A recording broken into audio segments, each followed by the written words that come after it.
All right, good morning again. Have you ever noticed that kids, at least little boys, kids have a great appreciation for the value of power, right? There's like an intrinsic value of power hardwired into us. Consider this, when kids are playing and they want to be a hero, right? No kid ever has said, I'll be average guy. Yeah, he's the one that can do stuff that everyone can do, and he knows stuff that everyone else knows. Average guy is the best.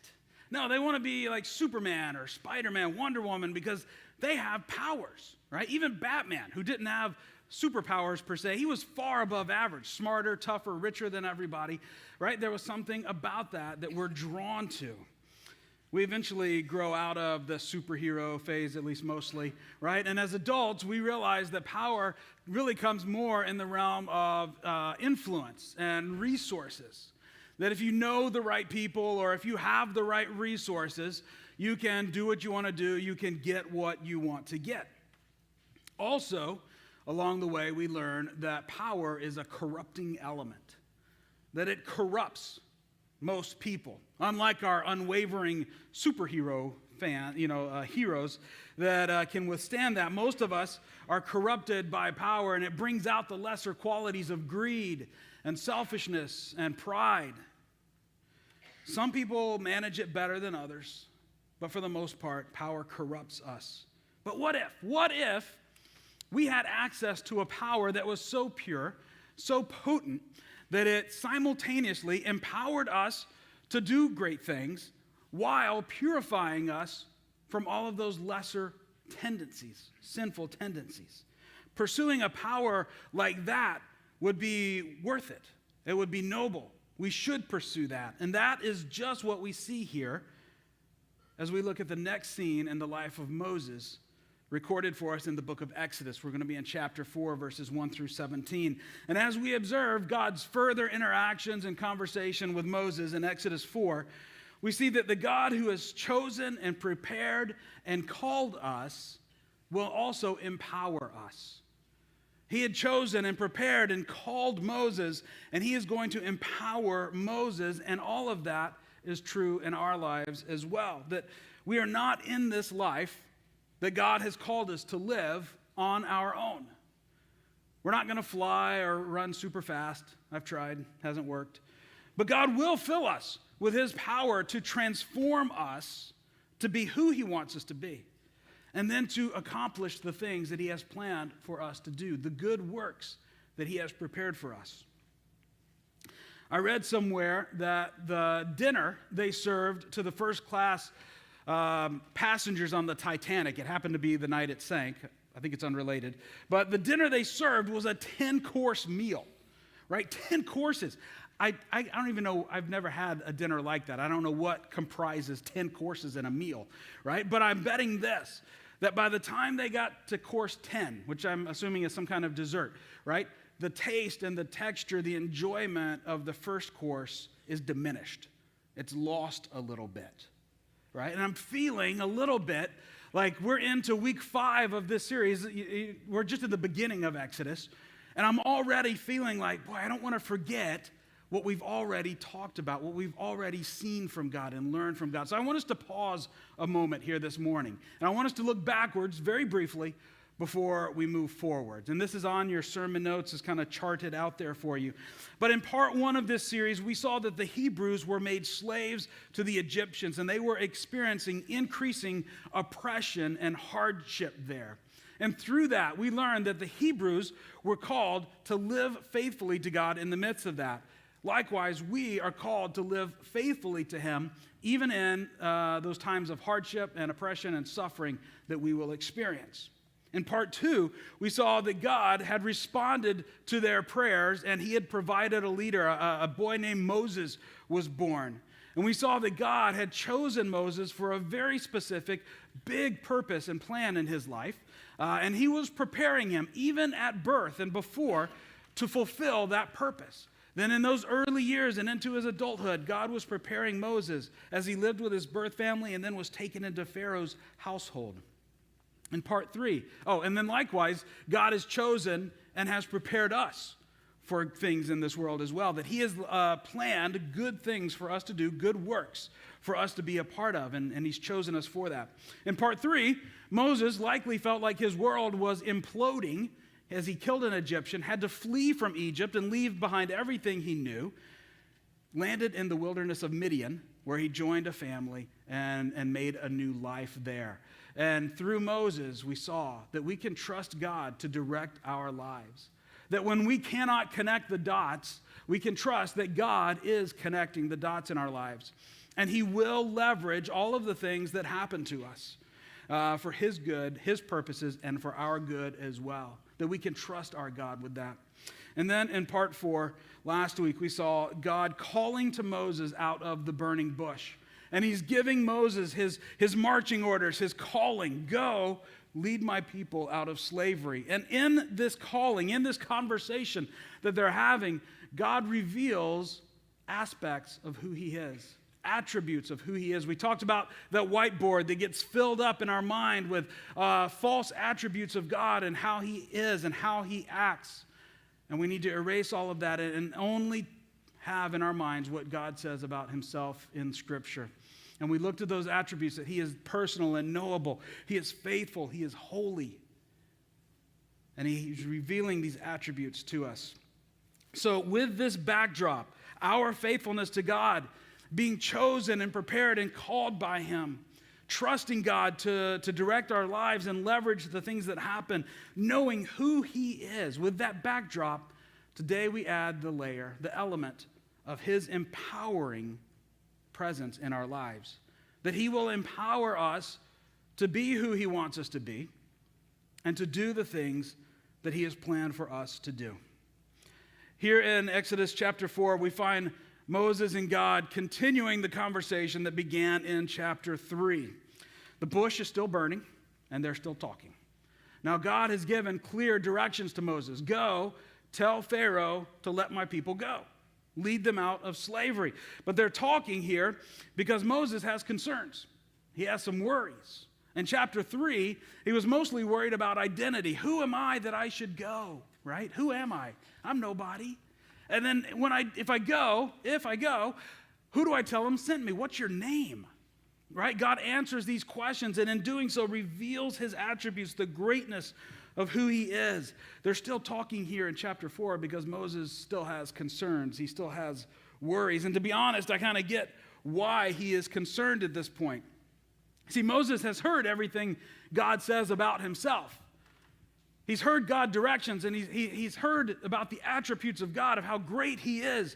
But God hasn't answered what he's going to do with all of that greatness yet. And Moses is wondering, God, what are you going to do? It'd be a little bit, just a little bit, like if you and I were to go out fighting crime with Superman, right? Superman is obviously powerful. He's indestructible, super strong. He shoots laser beams, all that kind of stuff. He's a great guy to have with you in a fight. And if I'm fighting crime with Superman, I'm pretty confident that I can at least, hold someone off long enough for Superman to come take care of him, right? But if Superman tells me, let's go do this, and you know what? I'm just going to watch. You go for it, and I'm going to watch. Well, all of that Superman greatness is worthless if he's just standing over there watching, and I'm not going.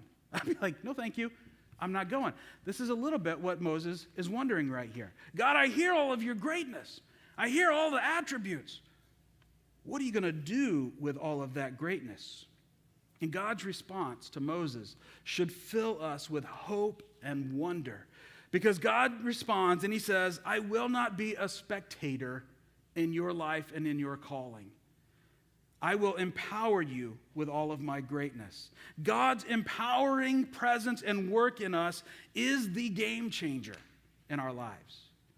For Moses here, one of the things we see is that God's empowering is greater than our fears and our obstacles. God's empowering presence in us is greater than our fears and our obstacles. Moses tosses out a very common fear to God, a fear of rejection. Look at verse 1. Moses answered, but what if they don't believe me or listen to me? And they say, the Lord did not appear to you. Moses is thinking, hey, this is great. I'm talking to God in this burning bush. I'm in the presence of God. It's holy ground. He's given me this awesome life mission here. but nobody else is here to know it. These sheep don't care. And none of the people that I have to go lead are going to believe this. What if I show up and they think I'm crazy? Or what if it happens the way it happened? I tried to help last time, remember? The Hebrews fighting, I broke it up, and they turned on me and they said, who made you our ruler? Who put you in charge, Moses? They didn't want my help and my leadership last time. What if they still don't? Fear of rejection is a powerful inhibitor in our lives. It stops us. It can prevent us from beginning new friendships or relationships, from pursuing job opportunities or education opportunities. Maybe you've even faced fear when you had the opportunity to have a spiritual conversation with someone or to pursue a ministry opportunity. If you're like me, that fear of rejection has stopped you a time or two when you had the opportunity to speak of Jesus. Moses brings this fear to God, and God says, my power is greater than this fear.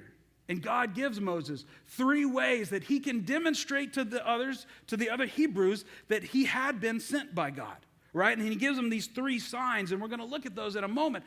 But first, I want us to entertain the thought that God has given us a sign as well. A little bit different in nature, but just as powerful in our lives. It's the sign of our testimony.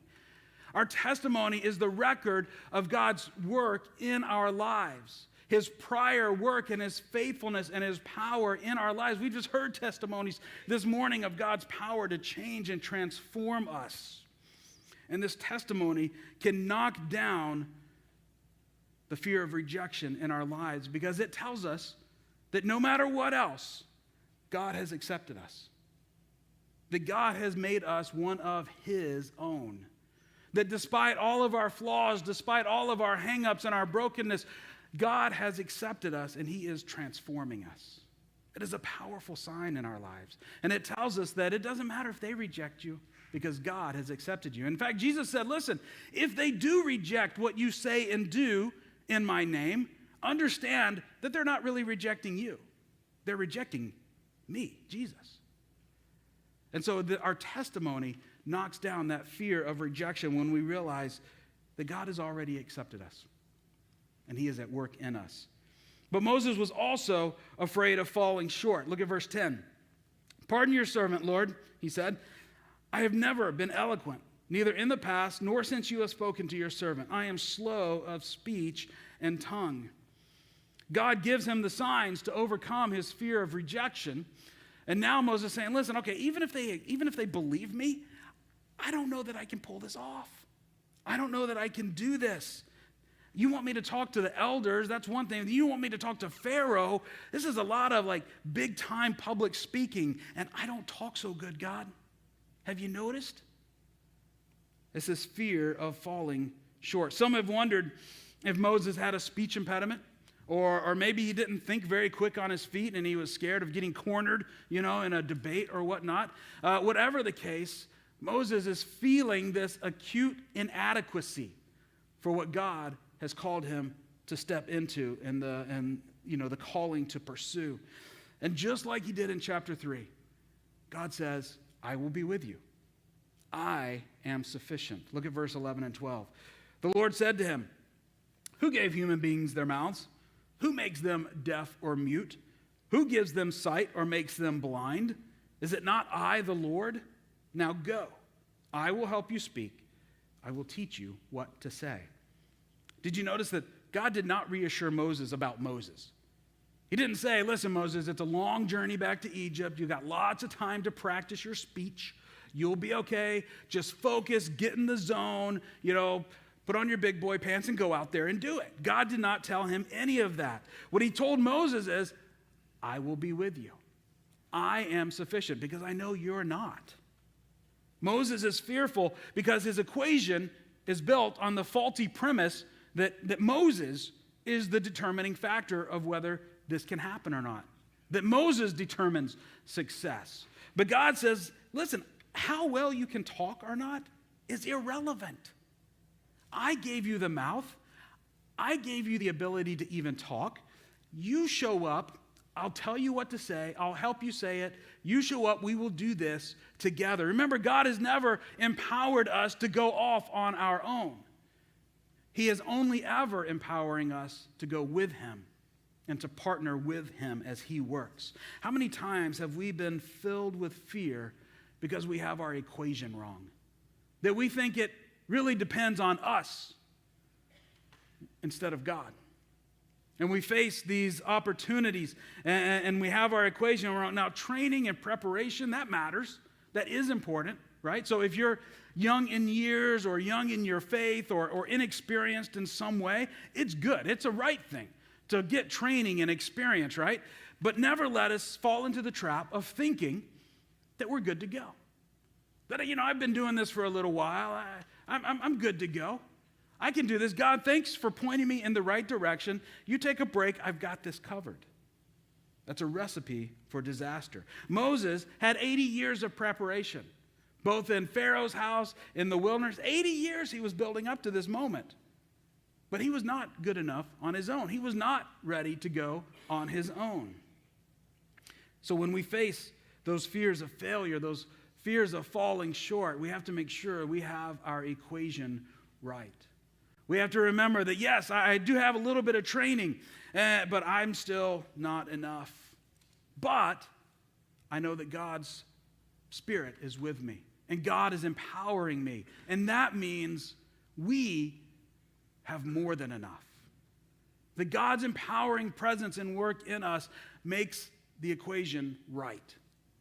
And it tells us that we have enough. So let's put this all in a scenario. Let's say that you're feeling prompted in your heart and your mind. You've got this idea, this desire, right, to start a Bible study at the office or job site or at school, wherever it may be, right? And as soon as you start thinking about this, the fears start to surface, right? Oh no. I know my coworkers. I know my classmates. They're going to think I'm a nut. They're going to ostracize me. I'll be the only one sitting there eating lunch all by myself, right? They're going to think I'm like a religious nut. And you go through this fear. But then you remember your testimony.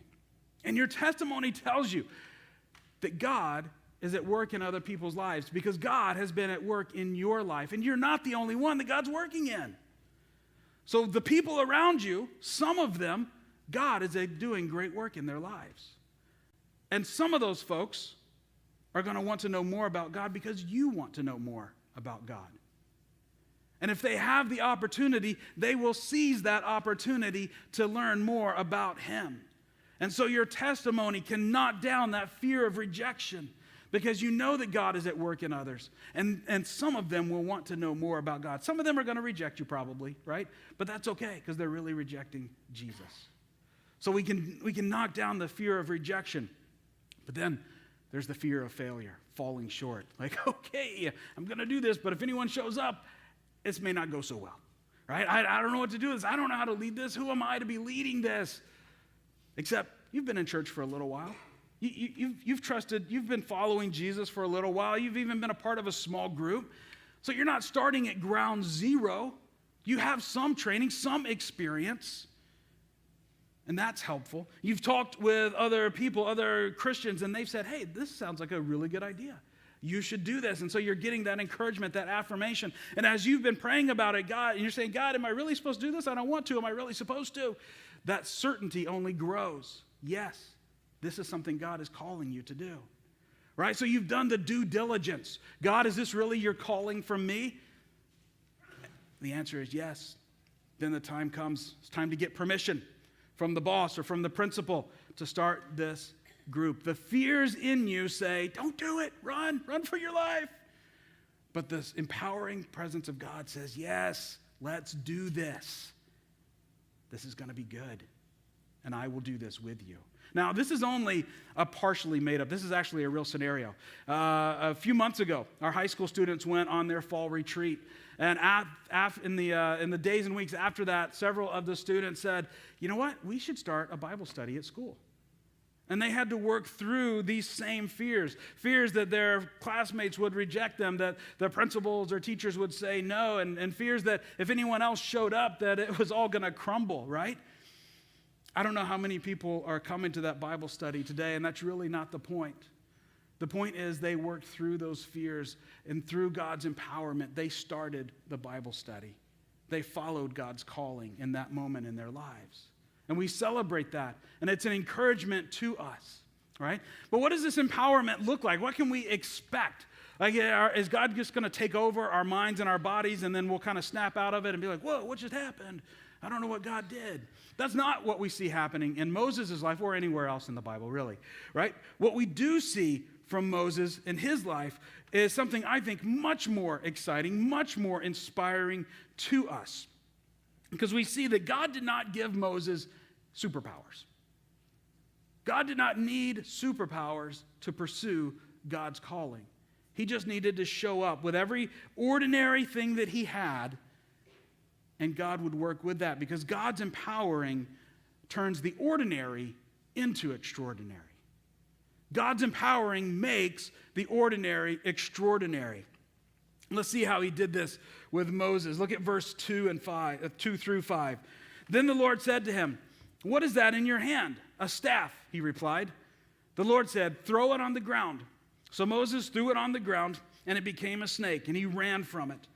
Then the Lord said to him, "Reach out your hand and take it by the tail." So Moses reached out and took hold of the snake, and it turned back into a staff in his hand. "This," said the Lord, "is so that they may believe that the Lord, the God of their fathers, the God of Abraham, the God of Isaac, the God of Jacob, has appeared to you." These are amazing verses. Now, on one level, they are amazingly funny to me, because it starts out with the most obvious question. They're talking there, and God says, "What is in your hand?" "It's a stick. It's my walking stick." And I'm like, why is God asking Moses such a crazy question? Of course, it's a stick. I think he's reminding Moses how ordinary that stick is. It's not Gandalf's, wizard staff. It's not Harry Potter's wand. It is just an ordinary shepherd staff used for ordinary shepherd stuff. It's ordinary. God says, throw it on the ground. Throws it on the ground. Thing turns into a snake, right? And now, if the Bible had sound effects, this would be a perfect place. It says Moses ran from it. I guarantee you, there was some high-pitched screaming from Moses as he ran from this snake, all right? He is as far away as he can get from this at the moment. And God says, "Now pick it up." Moses says, "That's your snake now. I'm not touching it." Eventually, God says, "Pick it up." So he makes his way over there, and he grabs it by the tail, and it turns back into the staff. Now, this was not a random choice. Turning it into a serpent was not a random choice by God. See, in the Egyptian world, the serpent was a powerful symbol of both the religious system and Pharaoh. The Pharaoh's formal headdress had the serpent of power on the forehead there. It was a symbol of power and authority. They had serpent-like gods in their religious system.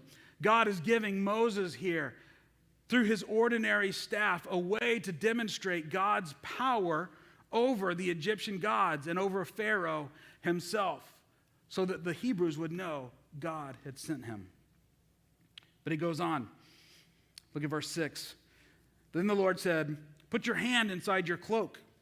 So Moses put his hand into his cloak, and when he took it out, his skin was leprous. It had become white as snow. Leprosy is a devastating skin disease. "Now put it back into your cloak," he said. So Moses put it back into his cloak, and when he took it out, it was restored like the rest of his flesh. I bet Moses was the only person ever to be glad to get leprosy. Because I know, when he put his hand in there, he was thinking, "Don't turn into a snake. Please don't be a snake. Please don't be a snake." Ah! Good leprosy. Thank you, God, for leprosy. See, Moses' hand, it was nothing special. It was an ordinary hand. It was the same hand he had had for 80 years. It had never done anything miraculous like that. He did not have an extraordinary hand, but God's empowering makes ordinary extraordinary. And then lastly, God made ordinary water extraordinary. Look at verse 8. The Lord said, "If they do not believe you, or they do not pay attention to the first sign, they may believe the second. But if they do not believe these two signs or listen to you, take some water from the Nile, pour it on the dry ground. The water you take from the river will become blood on the ground." Water is ordinary. It's ordinary, but it is special. Water is life. especially in regions where water is not readily available. Water is valuable, so to mess with water is a powerful statement. And God's empowering presence turns water into blood, not blood-colored water. All right, let's make that distinction. It says that when Moses poured out the water, and they could see it pouring out, it's just water, but on the ground it turns into blood, thick, coppery smelling blood, distinct, noticeable. God's power makes ordinary extraordinary. Do you see how great this is for us? Because we do not have to be extraordinary. We do not have to have anything extraordinary to pursue God's calling in our lives. We do not need the voice of an angel or the intellect of a genius or, super strength. We don't have to be extraordinary. God will use every ordinary thing about us, our ordinary words, our ordinary minds, and our ordinary abilities, and He will make them extraordinary through His power. There probably won't be like sparks or trumpets or neon signs that light up as God does extraordinary things around us. But people's hearts and minds and lives will be changing. Their worldviews will be shifting. The walls around their hearts will come tumbling down. The chains that have them all bound up will come loose and fall away. All because an extraordinary God working through ordinary people who made themselves available, who said, yes, I will follow you, God. All I've got is this pile of ordinary stuff. Whatever you can do with that, I'm in. I'm yours. God's empowering presence overcomes our fears. It makes everything ordinary extraordinary. And then lastly, God's empowering does not take no for an answer. When God empowers us, He does not take no for an answer. The conversation between God and Moses turns a corner in verse 13. He says, but Moses said, pardon your servant, Lord. Very respectful, right? Pardon your servant, Lord. Please send someone else. Right? He's being very respectful here, but he's telling God, no, I'm not going. You need to send someone else. I don't know if all of his other objections were legitimate or if they were just polite ways to say no. Like, if I come up with I just got to find the right excuse and God will let me out of it. We don't know. But in this moment, Moses finally comes out and says, listen, just send somebody else. I'm not going, not me. Verse 14, then the Lord's anger burned against Moses. Right? Now, there's a distinct difference between our struggles, our weaknesses, our questions, our doubts, and then outright refusal to follow God's calling, to pursue what God calls us to. It's a different story altogether. And I don't know what God would do, how He will respond to you or I if we dig in our heels and we say, nope, I'm not doing it, God. You've got to find someone else. I refuse. I don't know what God would do with us. I do know when Jonah said no, a big fish swallowed him and carried him back to where God wanted him to be.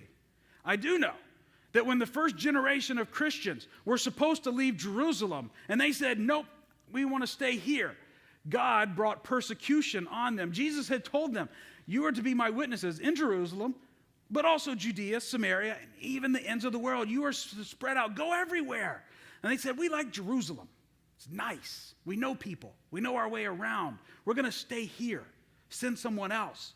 So God brought persecution that forcibly spread them around the known world. I don't know exactly how God will respond to you or I if we say, I'm not doing it, God, no way. So here's the best advice. Don't say no. Don't say no, because it doesn't work out well when we say no to God. Have your questions. Have your doubts. Wrestle through your struggles and your insecurities. But do not reach the point where you say, no, I refuse, God. I will not follow.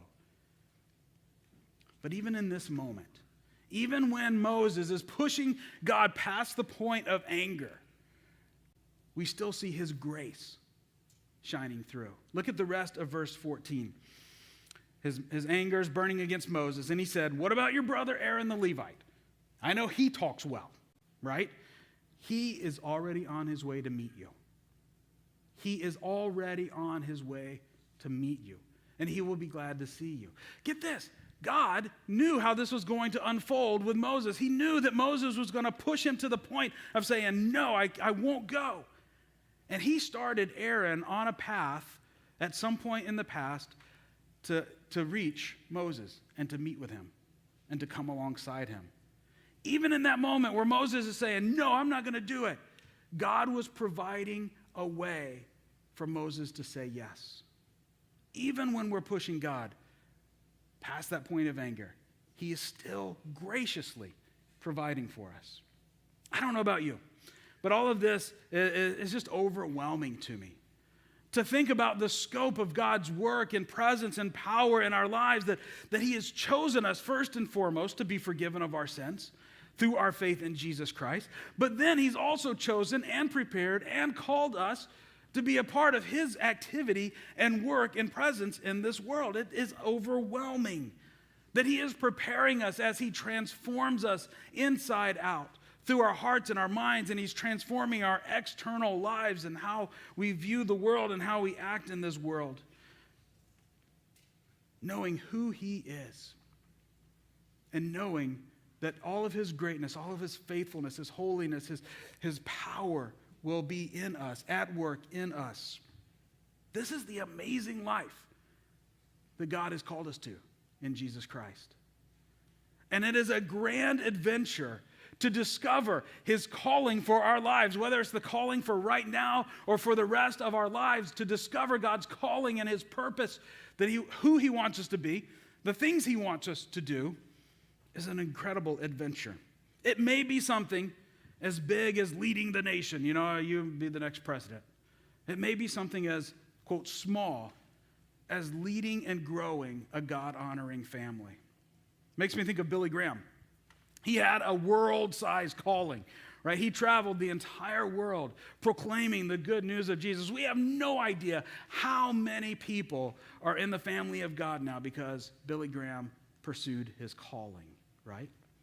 But someone had the calling to lead Billy Graham to Jesus.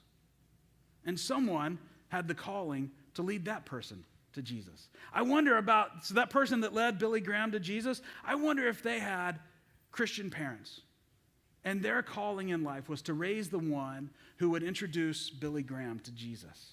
What if my greatest calling is to raise a son, Sam, who loves Jesus and who leads someone to Christ who God is going to use in big, big ways? Whatever your calling in life is from God, no matter how big or how small we think it is, never undervalue, never underestimate the calling that God has in your life. Never overvalue what we bring to the equation, right? Bring your ordinary self with all of your ordinary things. Let God make them extraordinary. Let his power overcome all the fears.